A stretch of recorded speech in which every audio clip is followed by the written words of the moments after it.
Di sebuah malam yang pekat, ketika bulan tertutup awan dan angin gurun berembus dingin dari arah selatan, tampaklah seorang putra mahkota Alengkadirja yang paling disegani, yakni Indrajit, tengah duduk bersila di tengah lingkaran api suci. Dialah putra Rahwana yang digadang-gadang paling sakti mandraguna, mewarisi berbagai pusaka dan ilmu rahasia dari para dewa maupun leluhurnya. Malam itu ia tengah mempersiapkan panah sakti yang konon mampu mengubah wujudnya menjadi naga api, senjata yang tak mungkin ditahan oleh manusia biasa. Dengan wajah penuh tekad dan dada membara oleh nafsu kemenangan, Indrajit menatap langit, memohon restu kepada para leluhurnya agar serangan malam itu menjadi penentu kehancuran negeri Pancawati.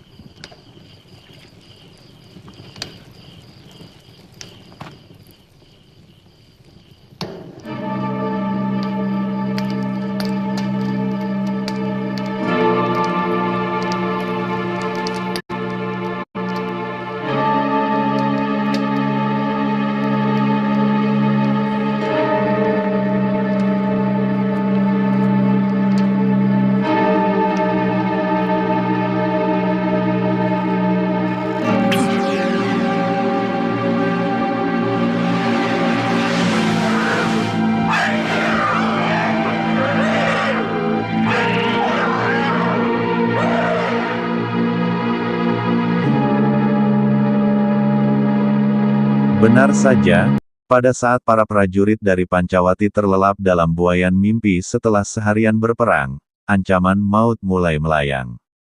Bahkan Sri Rama Wijaya dan adiknya, Laksmana, turut tertidur di dalam tenda mereka, hanya menyisakan Wibisana, adik Rahwana yang telah berpaling kepada kebenaran, yang masih terjaga dengan penuh kewaspadaan. Dari kejauhan, Indrajit menarik busur pusakanya, lalu melepaskan panah sakti itu. Secepat kilat, panah tersebut melesat menembus langit malam, kemudian berubah menjadi seekor naga raksasa dengan tubuh bersisik api yang menjulang, menyebarkan teror dan kehancuran. Ia melahap tenda demi tenda, membakar prajurit Pancawati yang tak sempat bangun dari tidurnya, hingga jeritan maut bergema memecah kesunyian.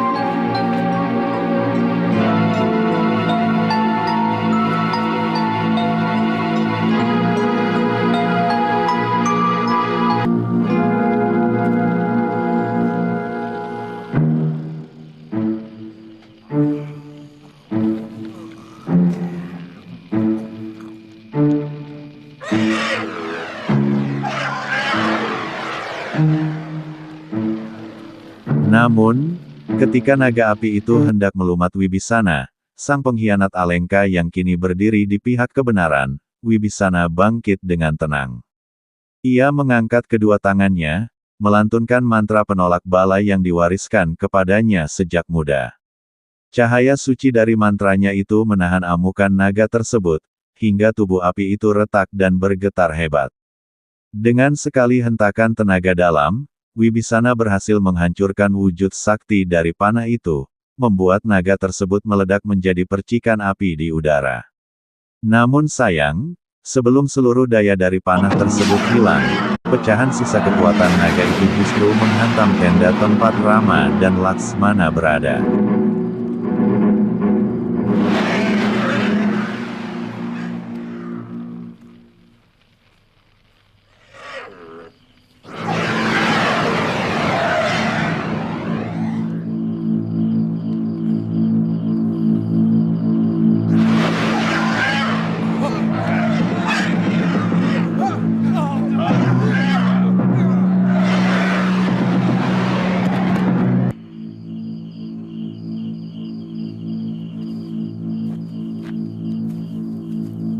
Kita tunggu panah naga pasek kembali.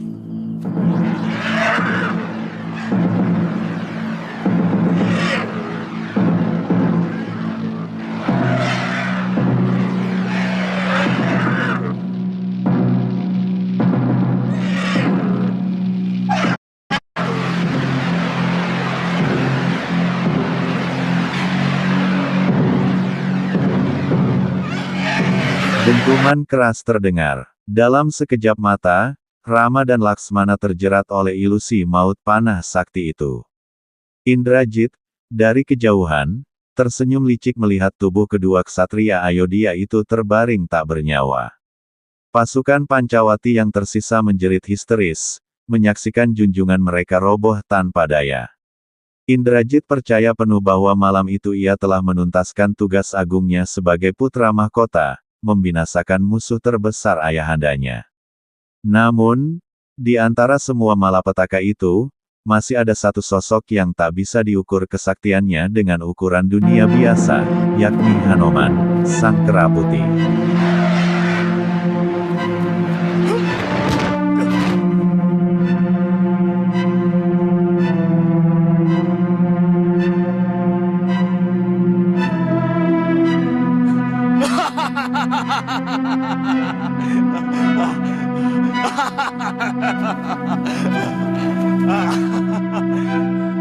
Semuanya sudah tewas. Rama dan adiknya Laksmana pun sudah tewas. Kalian lihat besok pagi. Tidak ada seekor monyet pun yang berkeliaran. Hanoman, yang tengah beristirahat di bawah pohon besar, terbangun oleh teriakan dan hawa panas naga api tersebut.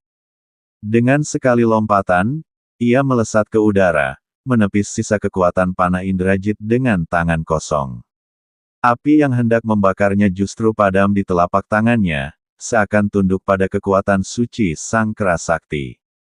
Namun betapa pilunya hati Hanoman saat ia menyaksikan Sri Rama dan Laksmana tergeletak tanpa nyawa, tubuh mereka dingin bagaikan batu. Kesedihan mendalam menyelimuti dirinya, seakan seluruh harapan dunia runtuh pada malam itu.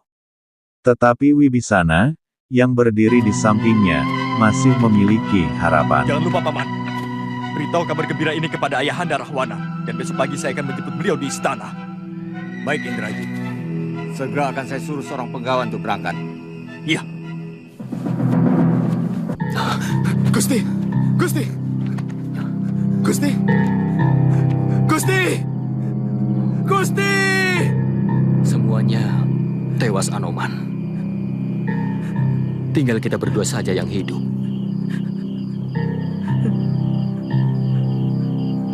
Kalau kebenaran dikalahkan, akankah ada lagi orang yang memihak kebenaran?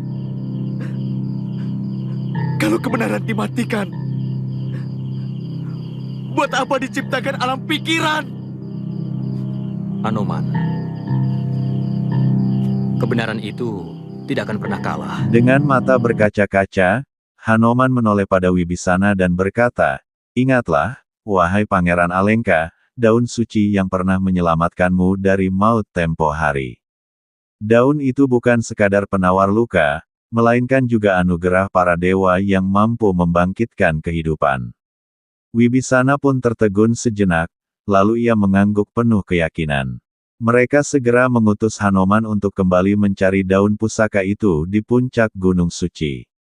Dengan kecepatan yang tak bisa dikejar oleh angin sekalipun, Hanoman melesat, menembus malam, menuju puncak gunung untuk mengambil daun yang akan membalikkan takdir. Daun yang pernah menyelamatkan Tuan dari kematian bisa menyelamatkan seluruh prajurit Pancawati. Iya, sangat mungkin. Tapi saya sama sekali tidak tahu pohon itu. Ya, saya masih ingat tempat dan bentuk pohon itu. Namanya Sandilata Mausadi. Iya, paling tidak Gusti Rama dan Laksmana dulu kita selamatkan. Sebab pendapat beliau berdua itu sangat penting buat kita. Ayo, cepat Anoman. Baik, Tuan.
Tuan, Bagaimana?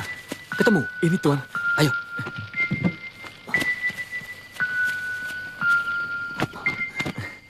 Bagaimana caranya, Anoman? Diminumkan atau diborehkan? Saya hanya melihat Namun, disabukan ke jauh muka dari dan kegembiraan itu, Hanoman telah kembali membawa daun suci dari puncak gunung. Ia menyerahkan daun itu kepada Wibisana, lalu keduanya dengan penuh keyakinan menaruh daun suci tersebut di dada Rama, Laksmana, dan pasukan Pancawati yang gugur. Dalam sekejap, cahaya keemasan memancar dari tubuh mereka, kehidupan kembali bersemayam, napas mereka berhembus, dan mata mereka terbuka. Sri Rama Wijaya dan Laksmana bangkit kembali, seakan maut tak pernah menyentuh mereka. Seluruh pasukan Pancawati bersorak penuh semangat, semangat mereka bangkit kembali, dan tekad mereka semakin membara untuk mengakhiri kezaliman Rahwana.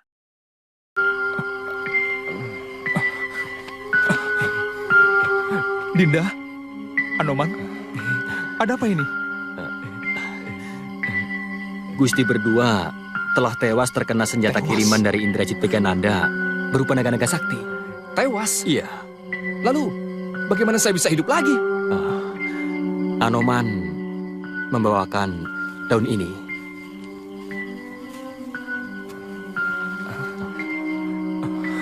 Pohon Sandilata Mausadi? Iya,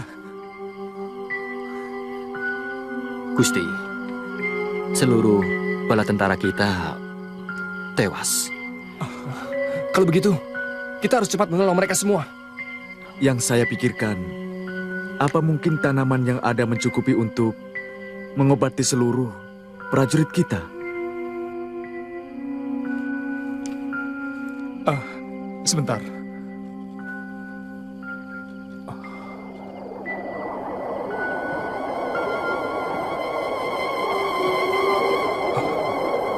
Cukup ciprati mereka dengan air, celupan ranting dan daun dari pohon Sandilata Mausadi. Dinda, Anoman, sekarang yang harus kita tolong dulu adalah para punggawa dan senopati kita. Ayo, kita obati yang penting-penting dulu. Sementara itu, Anoman mencari pohon Sandilata Mausadi ini. Selanjutnya, mereka bisa membantu kerja Anoman. Baik, Gusti. Ayo, Ayo.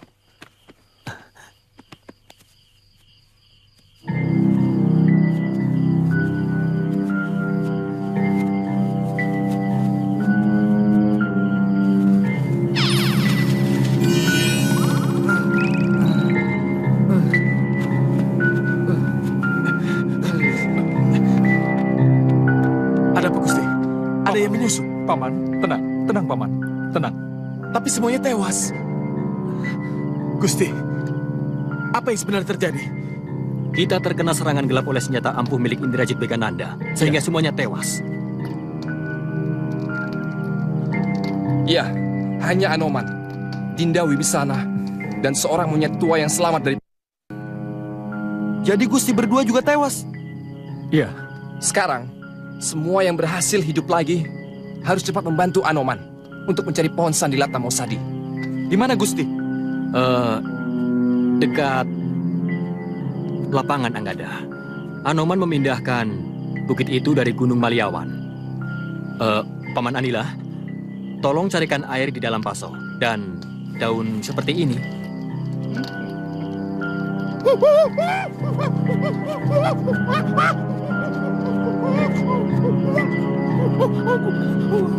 Gusti, ini daunnya. Ini. Ya, Cari lagi yang seperti ini sebanyak-banyaknya, Paman. Baik, cepat. Oh, sudah pada bangun. Coba lihat bentuknya Anoman. Ini? Di tengah bukit itu masih banyak, Paman. Cepat Anoman, sudah ditunggu Gusti Prabu. Iya.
Sementara itu, di kubu Indrajit, kegembiraan meluap-luap.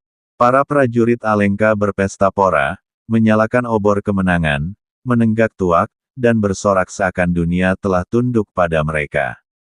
Indrajit, dengan dada membusung, berdiri di hadapan pasukannya sambil mengangkat busur pusakanya yang baru saja membantai musuh. Ia berjanji bahwa esok sore ia akan menyeret mayat Rama dan Laksmana ke hadapan ayahandanya, Rahwana, sebagai tanda nyata kemenangan besar. Bagi Indrajit, itu adalah momen pembuktian bahwa ia layak menjadi penerus tahta Alengkadirja. Aku sendiri yang akan membawa kereta khusus untuk membawa mayat Rama, Lasmana, dan Paman Wibisana. Selagi kalian menunggu aku di sini, aku akan pergi menjemput Ayahanda Maharaja. Hidup! Hidup! Hidup!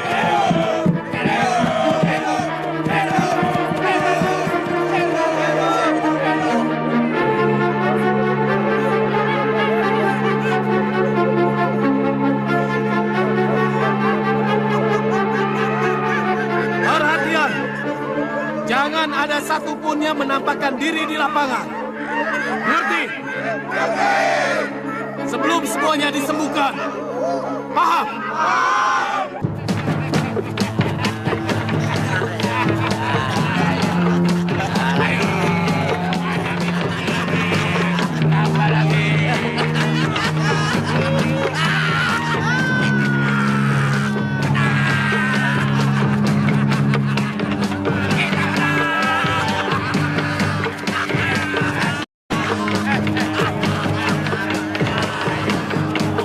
Dengan segera, Rama mengomandoi pasukan Pancawati bersama para prajurit kera dari Goa Kiskenda. Mereka bergerak dengan cepat menuju perkemahan Indrajit yang kala itu lengah karena berpesta. Tanpa disadari, pasukan Alengka telah terkepung dari segala penjuru.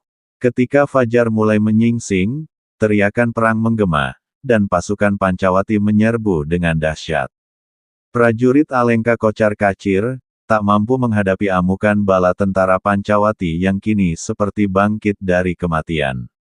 Pertempuran besar pun tak terelakkan. Kekalahan demi kekalahan menimpa pasukan Indrajit. Seorang prajurit yang selamat segera berlari dengan tergesa-gesa menuju istana, melaporkan kabar mengejutkan bahwa Ramawijaya masih hidup dan kini menyerang dengan pasukan yang lebih garang dari sebelumnya. Mendengar kabar itu, Indrajit seakan tak percaya. Wajahnya memerah, dadanya bergejolak penuh amarah. Dengan segera ia mengenakan kembali baju perangnya, meraih busur pusaka, dan bersumpah akan membinasakan musuhnya untuk kedua kalinya.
prajurit mau menghadap.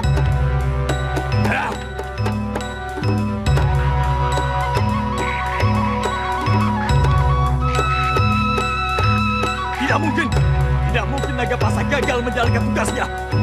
Kamu tahu sendiri, sampai siang mereka tidak muncul di pertempuran karena semua sudah aku tewaskan. Tapi kenyataannya sekarang mereka telah mengobrak-abrik perkemahan kita, Gusti. Berapa jumlah mereka? Kalaupun ada, yang tersisa paling hanya puluhan saja. Jumlah mereka ribuan monyet, Gusti. Tidak mungkin! Tidak mungkin! Ada apa, Begananda? Mereka balik menyerang perkemahan. Ini tidak masuk akal. Mereka pasti ada yang memiliki obat untuk menyembuhkan orang mati. Pamanmu Wibisana yang sudah sekarang hidup lagi membantu mereka. Kalau begitu, hamba akan kembali ke medan pertempuran. Ya, pergilah. Aku menyusul. Baik, Romo.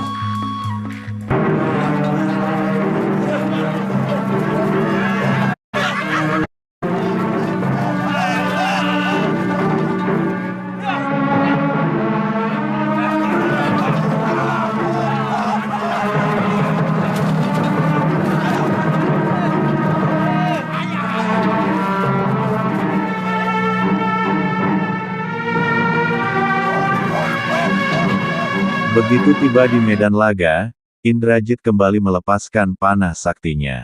Panah itu melesat, memporak-porandakan barisan Pancawati, membuat darah berceceran di tanah.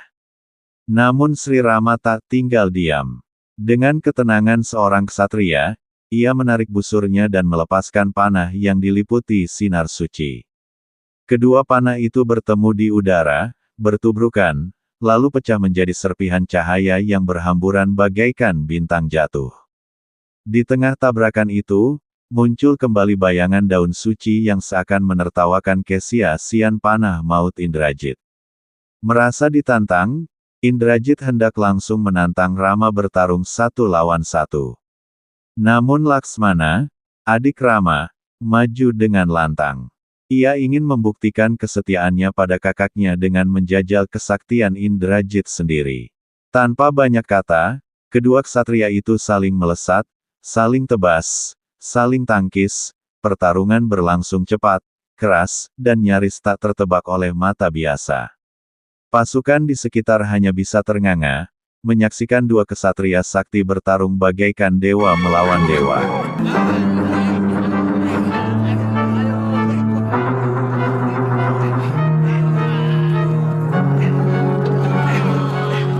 Kenapa lari? Mereka menyerang perkemahan kita, Gusti. Mereka masih di sana. Hampir seluruh pasukan kita terusir, Gusti.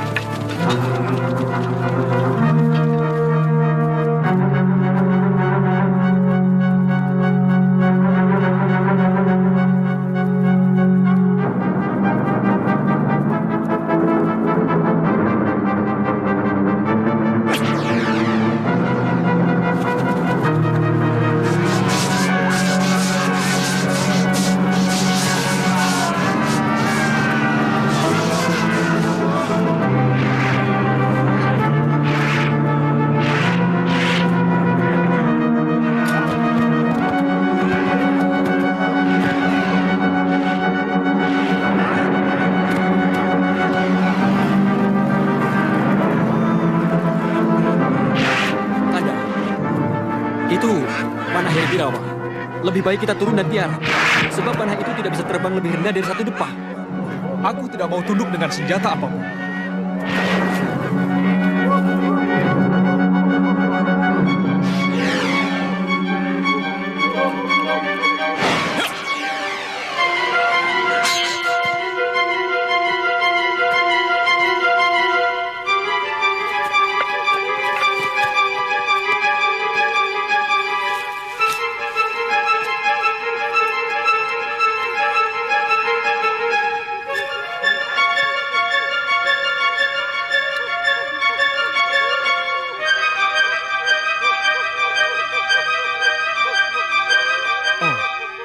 Rupanya sebelah dari sumpingku ini telah berubah menjadi anak panah Herbirawa.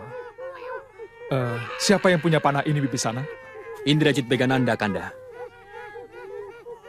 Indrajit? Kanda, saya ingin sekali mendapat kesempatan untuk melawan anak Rahwana itu.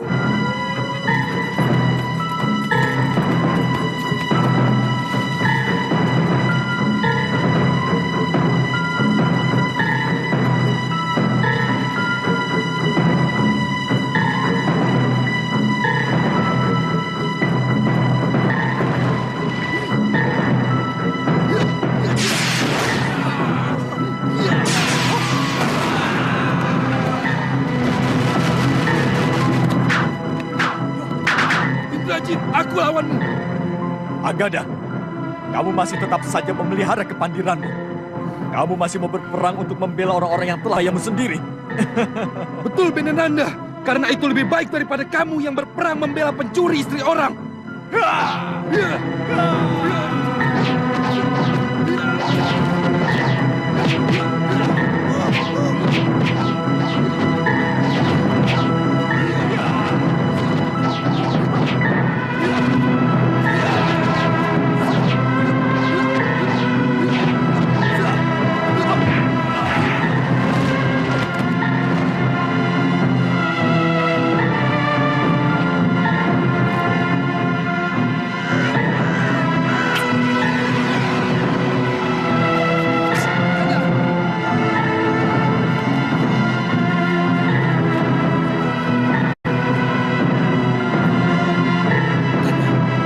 Didikan Indrajit sangat tepat, tapi kurang sempurna.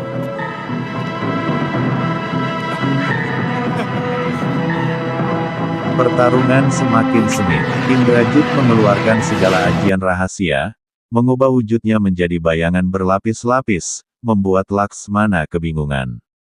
Namun dengan ketenangan hati, Laksmana menutup matanya, mendengarkan arah gerakan musuh, lalu mengayunkan pedangnya dengan tepat. Pertarungan berlangsung lama, membuat bumi seakan bergetar, angin bertiup kencang, dan langit muram menyaksikan duel maut tersebut. Indrajit dengan panahnya, Laksmana dengan pedang pusakanya, keduanya sama-sama terluka, namun tak satu pun mau menyerah. Pada akhirnya, Laksmana melihat celah kecil ketika Indrajit lengah sekejap. Dengan teriakan lantang, ia menusukkan pedang pusakanya tepat ke dada Indrajit. Darah mengucur deras, dan tubuh sang putra mahkota Alengka itu roboh ke tanah. Jeritan duka menggema di antara pasukan Alengka yang menyaksikan junjungan mereka tewas terbunuh. Mereka ketakutan, kocar-kacir, meninggalkan medan pertempuran, berlari kembali ke benteng terakhir Alengka Dirja. Sementara itu, Laksmana berdiri tegak dengan nafas tersengal, menatap tubuh musuh yang akhirnya tumbang. Pertempuran itu menjadi saksi, bahwa tak ada kesaktian manapun yang mampu mengalahkan keteguhan hati seorang ksatria yang berjuang demi kebenaran.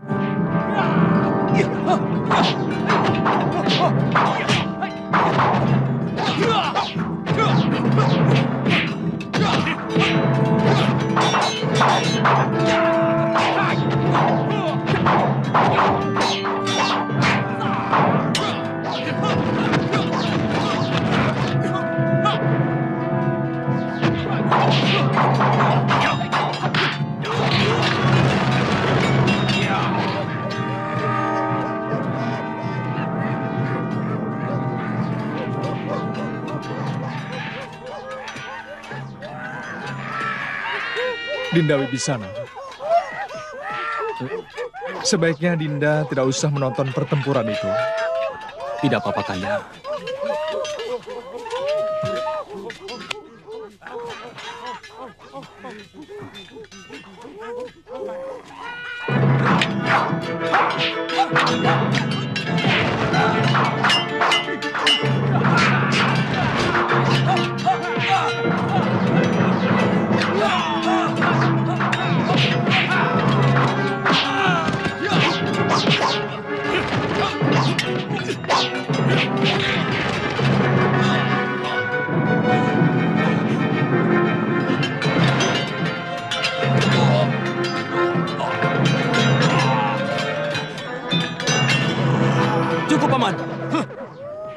sudah sangat menderita.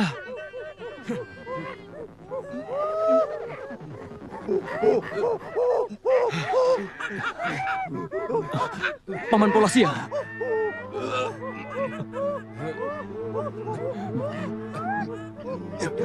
Jangan cengeng, Wibisana.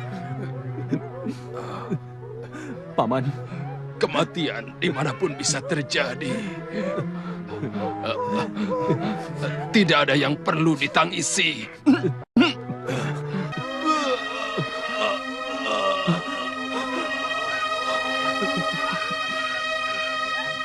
Paman. Paman.